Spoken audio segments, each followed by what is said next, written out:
How's it going, you guys? So I literally just woke up. That's why I'm shirtless.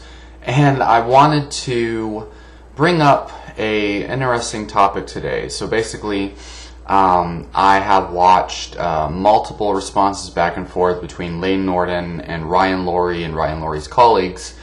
And basically, on the Joe Rogan podcast last year, Layne Norton made a bunch of claims about the ketogenic diet having no significant benefit over calorie-restricted diets as long as calories and protein is equated. It was in a debate with Dr. Don D'Agostino on Joe Rogan's podcast.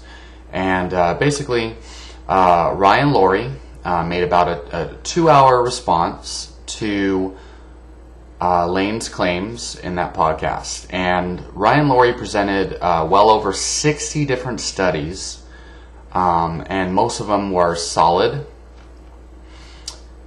debunking all of Layne Norton's claims. I highly recommend everyone go and watch Ryan Lowery's videos, because Ryan Lowery completely destroyed Layne Norton with solid, amazing evidence that most people haven't seen. And it's kind of a shame that Ryan Lowery's YouTube channel right now doesn't have a lot of awareness. Like, he only has like 5,000 subscribers right now. It's a shame because Ryan Lowery has such great information on his channel, and he's showing lots and lots of great studies on ketogenic diets that most people haven't seen, because most people are so focused on caloric restriction they don't believe that there's anything outside of it. It's like they worship it. And I highly recommend people watch this video. But basically, Ryan Lowery responded with 60 different studies, broke them down, summarized them in his video, and basically showed that there's a lot of solid, great evidence showing ketogenic diets have a strong advantage for burning body fat in studies, like greater weight loss over caloric restricted diets. So unrestricted ketogenic diets versus caloric restricted diets with protein equated in these studies. And Layne Norton made a response video responding to one of those studies. One study out of the 60 studies Ryan Lowery used. And Layne Norton happened to pick the one study that that was easiest to discredit Ryan Lowery. Layne Norton cherry-picked one study just to make Ryan Lowery look bad. But he didn't. He responded to one study out of 60 that Ryan Lowery presented. And this one study, Layne Norton just kind of like twisted the data in a way that makes Ryan Lowery look bad. Made a whole 12-minute video just trying to make Ryan Lowery and his colleagues look bad. And all of Layne Norton's followers just ate that up without looking at the original video. And this is the thing I hate. Like, people who follow Vegan Gains, for example, they just listen to Vegan Gains side of the story without looking at the original video, and it distorts it out of context. This is the same tactic that the mainstream media uses to discredit various political entities. It's manipulation.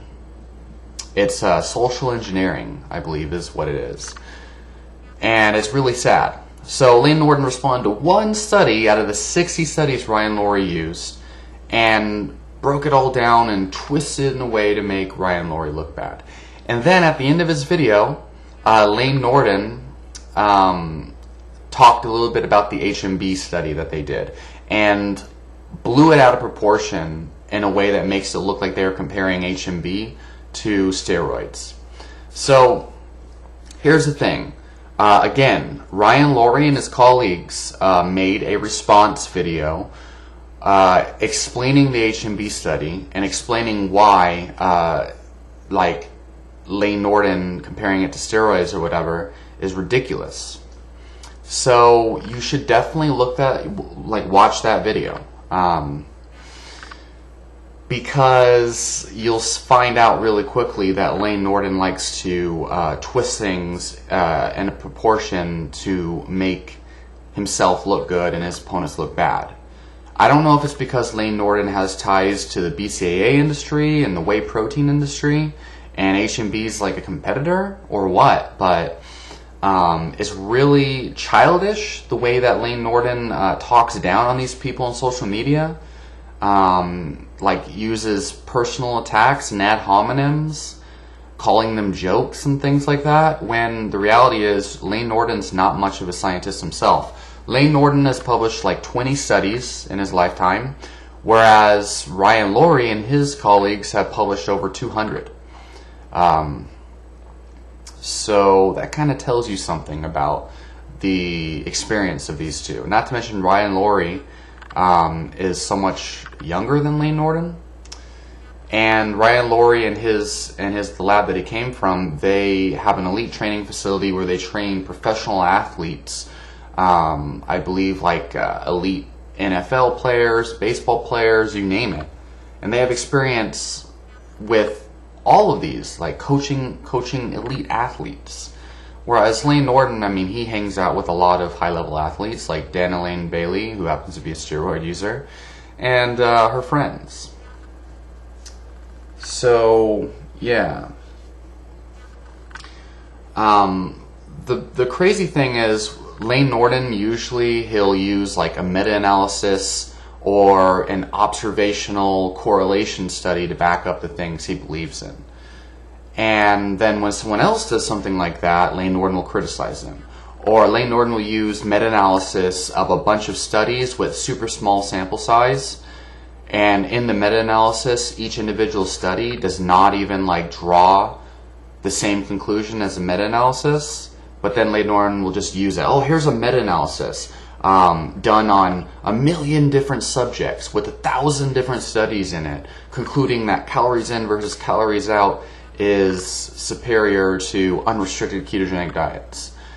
And it's like, yeah, that's a giant compilation of thousands of studies, and in order for you to actually get tangible conclusions from that, you have to actually pick through each and every study in that entire meta-analysis and see what each study says, and actually look at the methodology in each study and see like, well, what was this ketogenic diet that they were on? Was it 100 grams of carbs, 50 grams of carbs, 30 grams of carbs? How much fat were they eating? What type of fat were they eating? These things are actually very important. And then, were they active, trained athletes, or were they average Joes? Were they doing strength training or not? What were the sample sizes in each of these things? And, you know, so it's just crazy. It's absolutely crazy.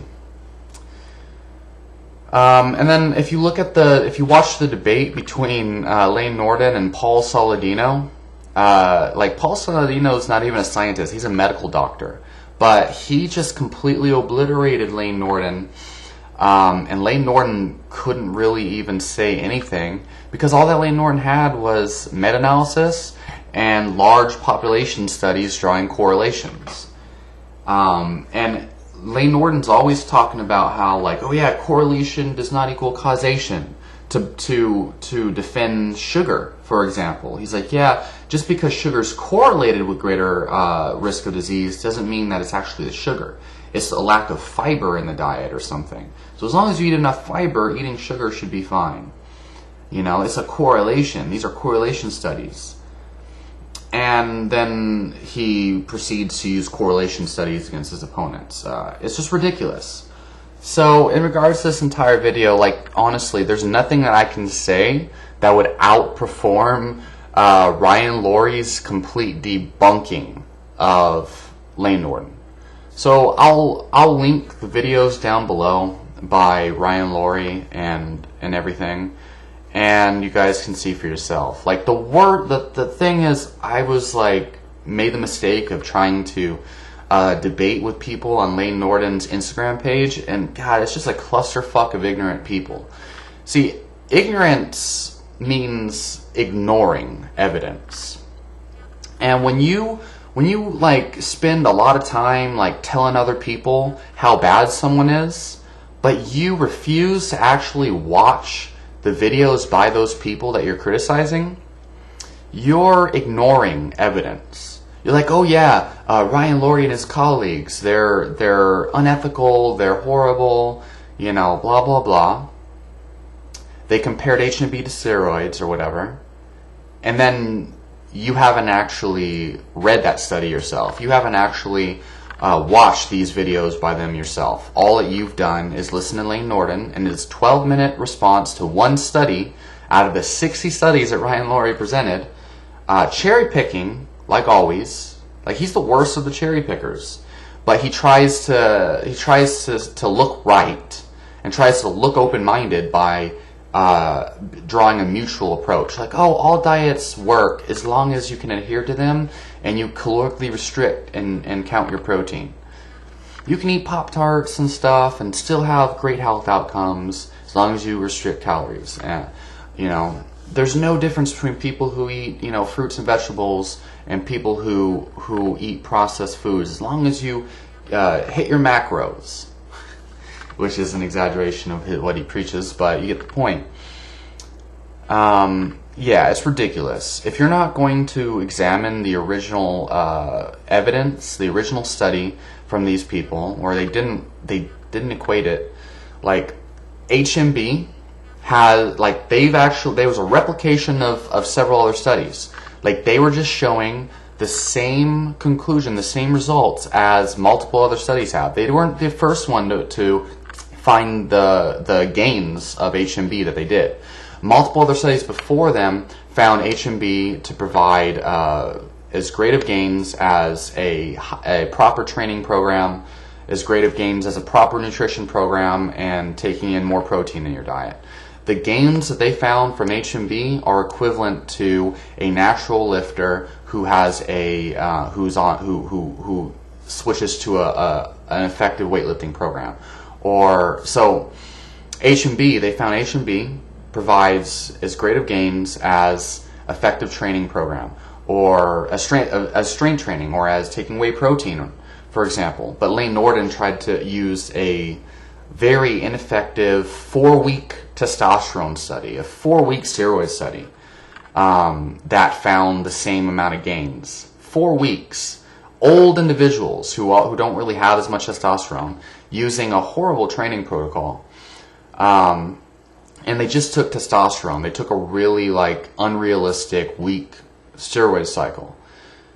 And Layne Norton said, look, this study provides the same amount of gains as HMB. So you're saying HMB is as effective as steroids? And it's like, yeah, those old people are ever going to look like Jay Cutler with that weak-ass cycle. Distorted it way out of proportion. So you guys need to watch Ryan Lowery's original video. And I highly recommend everyone subscribe to Ryan Lowery, because he's great. And if his channel gets to 1 million subscribers, you can best believe people like Layne Norton are going to run out of business, because no one's going to want to deal with his nonsense anymore. His childish personal attacks on his Instagram page, and his lack of ability to debate people with science. He's like, yeah, I'm not anti any diet. I'm anti bullshit. Yeah, but yet you hardly have the scientific ability to combat these so-called zealots. It's ridiculous. Oh, this meta-analysis, he'll present a meta-analysis, now present a weak observational study, and maybe a metabolic ward study done for a week or two. And then, if those don't work, he'll just be like, yeah, well, your PhD is worse than mine. Yeah, that's right, you're not a real scientist. I have the better PhD. You went to some bullshit school, some bullshit university. You're a joke. Yeah, that's right. I'm the real PhD around here. Yeah, no one takes you seriously. He's like a scientific bully, is really what he is. And anyone who doesn't watch Ryan Lowery's responses to him and the way that Layne Norton handled it, oh geez, you're being blindly misled. It's ridiculous. So anyway, leave your questions in the comments down below. Watch Ryan Lowery's videos, and I'll talk to you on the next video.